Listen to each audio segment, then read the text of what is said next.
Like always, I've gathered the most interesting projects that were released during the last couple of days. There's a lot happening in this space. Today we have really interesting projects. With me to present this is Emmanuel, one of New Native's team members. Hey Um, everyone. and we will discuss these projects a little bit and just talk about our opinions. So let's jump right into the first one, which is really cool. So this is a GitHub repository / project called GPTPilot. And I mean, for now, we have seen GPT in the context more of like a co-pilot. But now it apparently has taken the pilot role. So this is pretty similar to GPT Engineer. So GPTPilot codes the entire app as you oversee the code being written. So basically, you just input a text prompt. It will generate a few questions to specify your requirements. It will also generate things like a user story, all these different things that are just normal in any software development process, you could say. So yeah, let's just take a look at this quick video right here. Okay, so we're starting a new project. So what's the project name? So we just want a simple chat app. This is the overall goal. So here we inputted 3 words. Now we do a little bit more detailed description. So in a browser chat app with real-time communication, no authentication. Will chats be public or private? Public. Should the application support multiple chat rooms? No, just single chat rooms. It should preserve history. So I guess we would need some kind of database. Now it goes on that basically all the requirements are clear. So it generates this project summary, and now it begins generating user stories, which is also, I think, pretty cool. So it basically generates a couple user stories. And now it's planning the project architecture. So now you can see all the technologies used and frameworks, things like this. And now, okay, let's start with the actual development. And now you can see that basically it thinks here for itself. And now it creates these different files. So right here we have this index.js file, which is the server. You already have the script start, node server.js. Now it already goes into things like models, message.js. So it uses Mongoose connected to like a Mongo database, creates all these things. So right here we have the message schema, so just body and timestamp. And now it goes on to generate this main file, you could call it, with some WebSocket functionalities. And now it will go on to generate the front end right here, some more front end code. And now this is also a pretty cool feature. During this project generation, it can execute commands. So right now, it wants to execute npm install to install all the dependencies. So yeah, that's pretty cool. So now it installs all these dependencies. And what happened here is, can I execute the command node server.js? So basically start the backend. And he just pressed enter. And now you can see this output right here. Whoops. Server listening on port 3000. So yeah, that's nice. And something that's also interesting is that now the application asks if you can check if the app works. So that's also pretty interesting, that it basically stops and waits for a second and see if everything is working fine. And here he even described the issue that was currently there. So when I open localhost 3000, I only see cannot get /index basically. And now it goes back and updates the server.js, which I think is pretty cool, that you can basically have this conversational style development. Now you can see the issue was fixed. He refreshed the browser window, and now he can see this simple input. He writes a message, and then on the right side is just another chat that basically now does the same thing.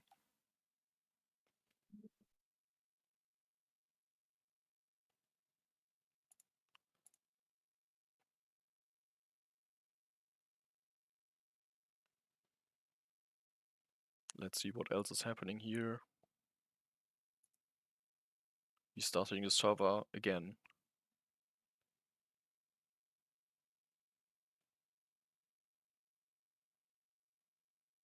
Yeah, now you can see that basically the chat style, the front end was just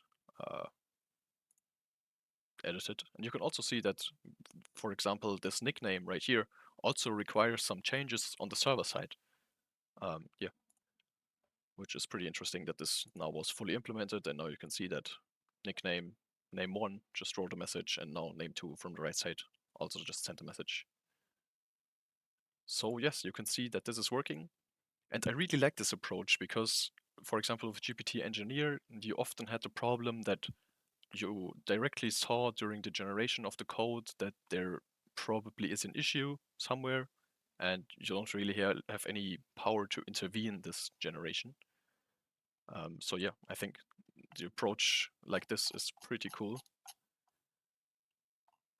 Yeah, it's also pretty complex. So here's the entire workflow. So I will zoom in a bit so you can see this better. So basically, you give the instruction first and then break down the coding tasks into smaller steps, which I think is a very good idea. And now you have these 3 things that can be done. So human intervention is needed. Then you just input whatever you need. You can run this command. So for example, one of these commands was like node server.js to start the backend. Yeah, or you do code changes. Yeah, and then you basically do code changes, get current implemented code. You have to search for your existing codes, yeah, to get relevant contexts. Then implement the changes needed, and then you even have this testing phase where if a test fails, you go directly to debug and then start the entire process over and over again until this really works.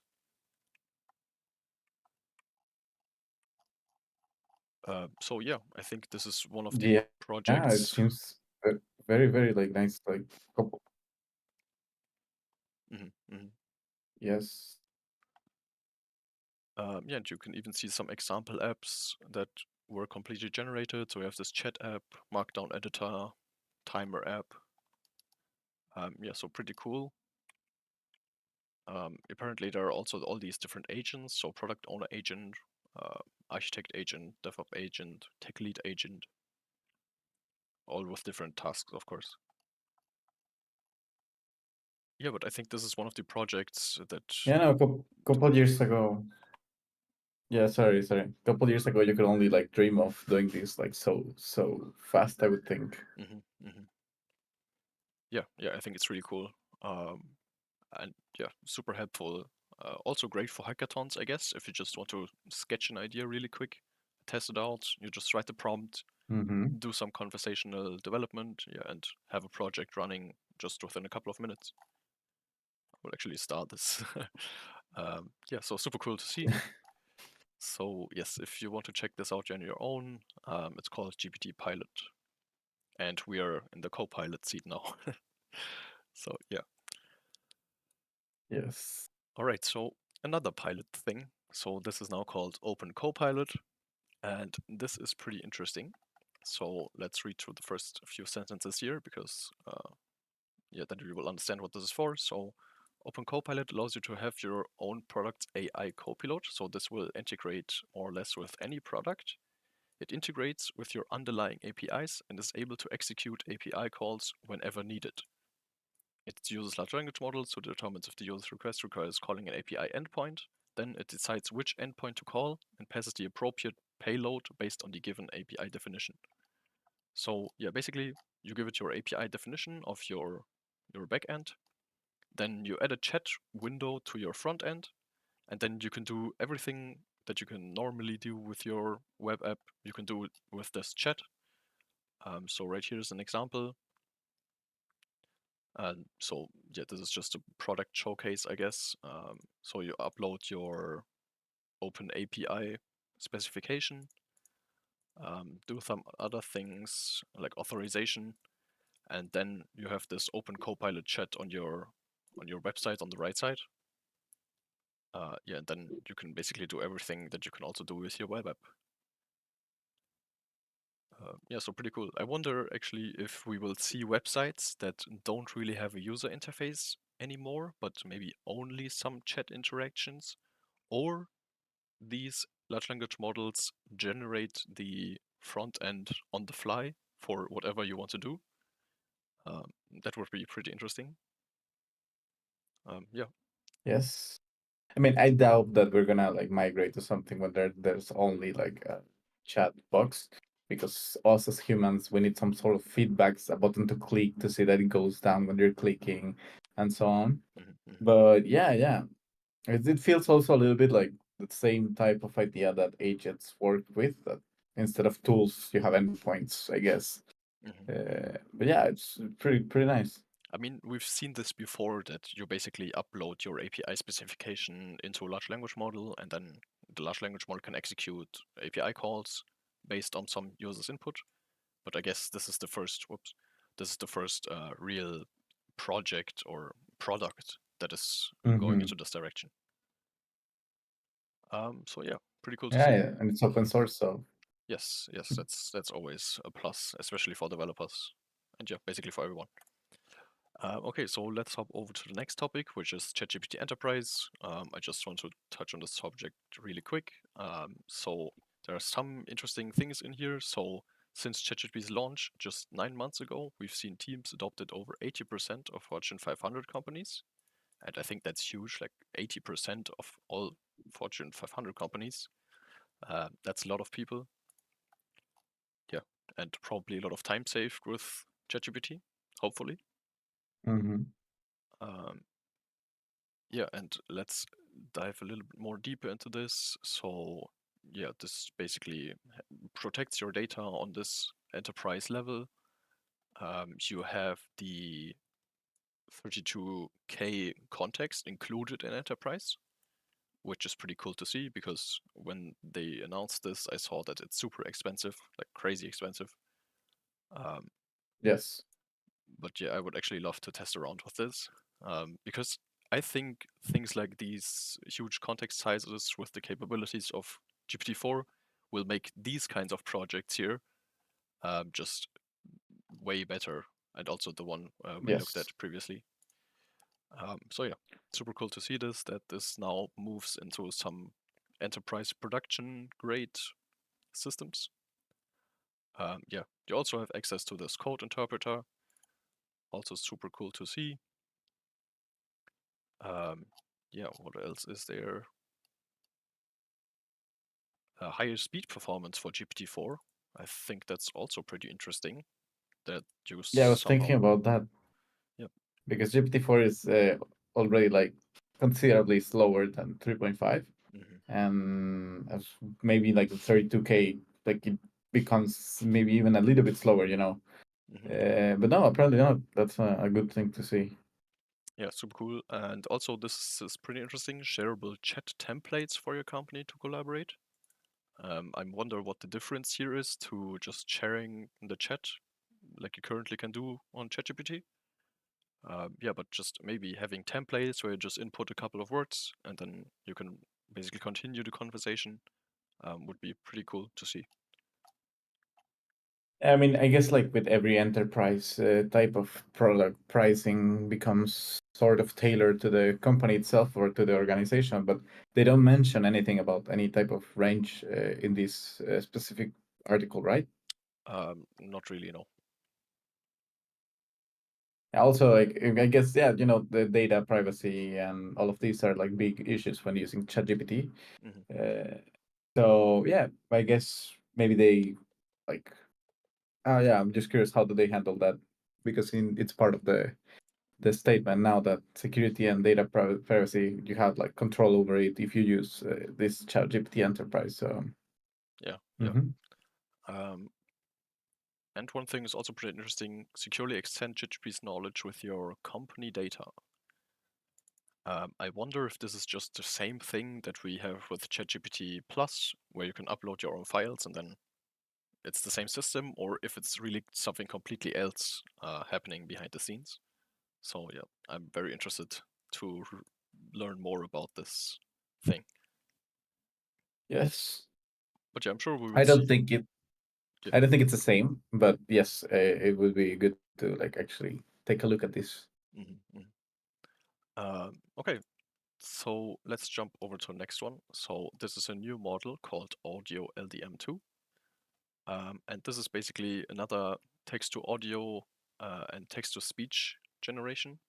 Here also text to audio meaning music and sound effects, things like this. So yeah, it's open source. You can run it on your PC. I've opened this demo right here in Hugging Face. That was loud. Okay, so the input prompt is an excited crowd cheering at a sports game. Negative prompt is low quality. Yeah, and like you can hear, this actually works pretty well. So, and maybe we can have a look at some other examples. Birds singing sweetly in a blooming garden. Also, sounds interesting. Okay. Yeah, that sounds just like my alarm in the mornings.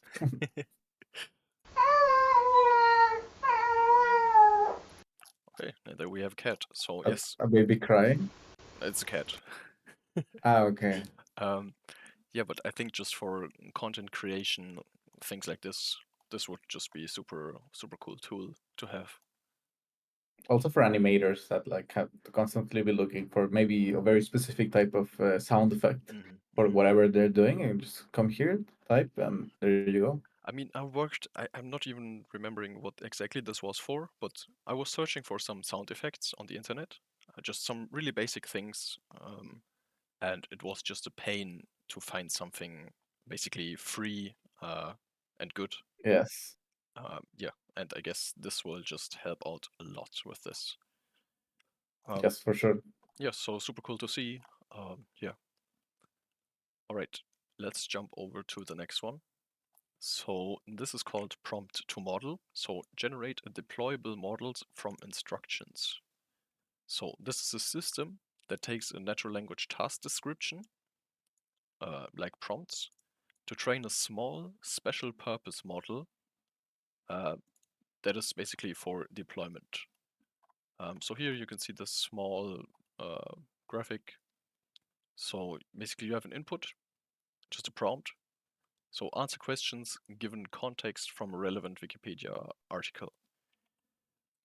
So yeah, this is pretty straightforward. So you basically just want a model that answers questions with a specific context. Yeah, so nothing crazy. Now the system retrieves data, like data sets, public data sets, then generates a specific data set for your use case. It will retrieve a pre-trained model, and then with the pre-trained model and the generated data set, it will basically fine-tune the model for your specific data set. And also evaluate it. So yeah, you could see how this is done, and we can also have a look at this short demo right here.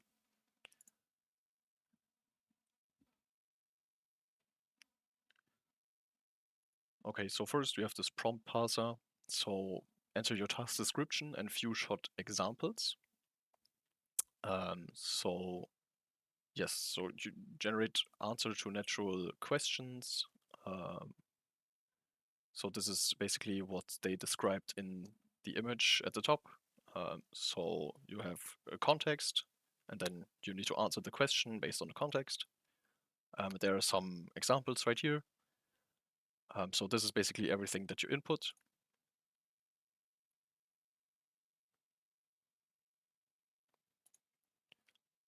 And now it retrieves some data sets that are basically useful for this kind of task.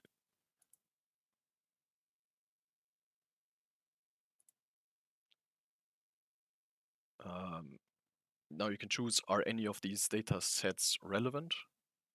So you say yes, which data set would you like to use? Give the number between 1 to 25. So yeah, these are all different kinds of data sets. You can see the name right here at the beginning. A lot of things. So what's the question now?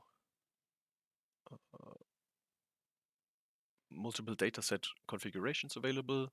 So which dataset config you would like to use. So it can really have a close look at these datasets and see if they are interesting and what kind of configurations they have. So it has loaded the dataset. Now it asks which column should we use as input. So you basically have to work a little bit with the dataset. It's not completely autonomous. And now basically it's retrieving pre-trained models that you can then fine-tune on this specific dataset. So here are the models we retrieved. So we have flan T5 base, T5 small, T5 large, and T5 already a little bit fine-tuned for question generation. And now you can again choose which pre-trained model you want to use. So in this example, let's use flan T5 base. Now you do basically some model settings.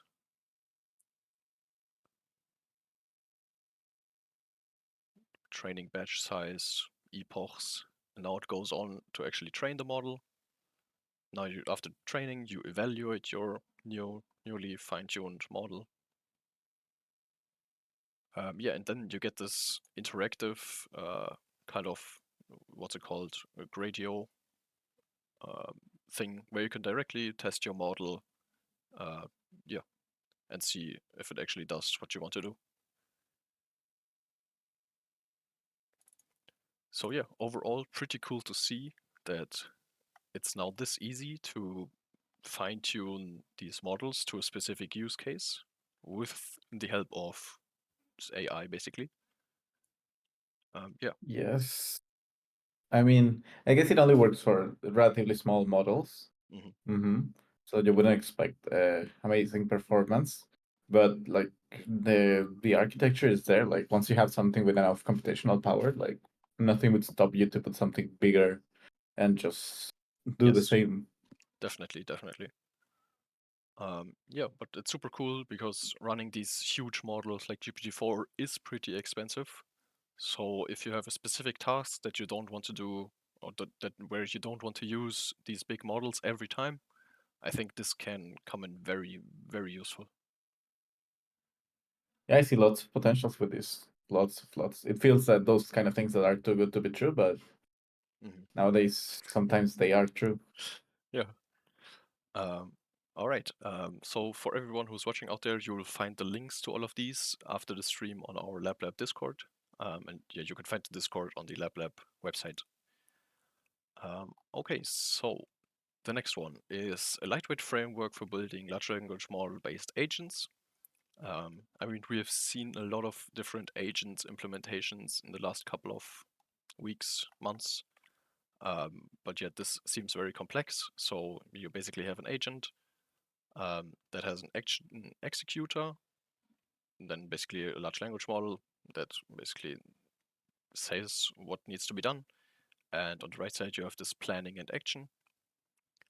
So yeah, you have these different kinds of, how could you call them, methods of actually planning and acting. So yeah, on the right side, you basically have this planning and acting, and on the left side, you have things like tools. So you have this Python code executioner, you have a Google search. It seems like that calculator and calendar is also on the roadmap and some more things. So yeah, pretty cool to see this.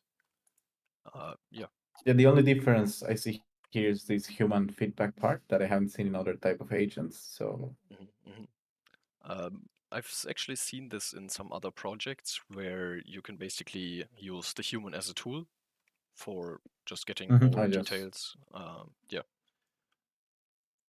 And if you have a look at the code right here, this looks pretty clean and easy to use. So I'm always comparing this in my brain with LangChain. And this looks very clean. You basically specify the method of how you want to react on things or how this agent should actually behave. You pass in your large language model. Also cool to see that you can pass in any large language model, not only OpenAI, GPT stuff. And then you have this agent executor with all the tools that you initialized here at the top. And then to actually just chat with the message, you can just call chatbot.chat, get a response, and print out the response. So yeah, pretty cool to see, pretty easy to Yeah, like use. mhm. Yeah. Like you said, it when you see things like that, first thing that pops to mind is to compare its maybe performance against LangChain or Mm-hmm. what does it offer. Mm-hmm. And often they fall a little bit behind, but it's always like I've said before to have like these sort of alternatives. Sometimes you struggle too much with specific library for whatever reason, Mm-hmm. and that's when this comes in handy, I guess. Yeah, yeah. And competition is always very good. Yeah. All right, and with this, we come to our last topic for today, which is a fun one. So basically, this is a Hugging Face space that has this predefined empty. So they were empty; they're generated now, but you basically just have this comic layout right here, and then at the top you can just write a short story, and then Stable Diffusion will go on and generate all these images. So my story right here is just Naruto baking a cake.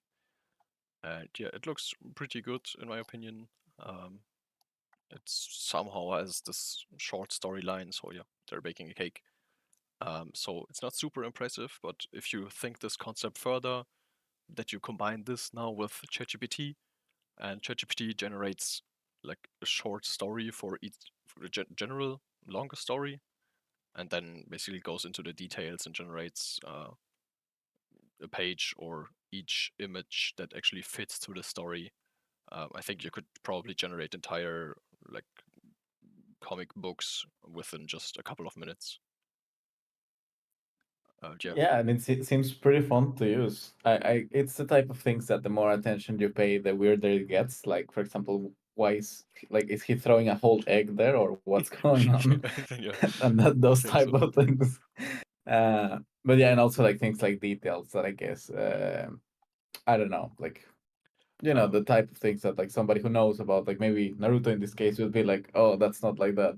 But mhm. yeah, it's something pretty fun, and like you said, you can do lots of things with this.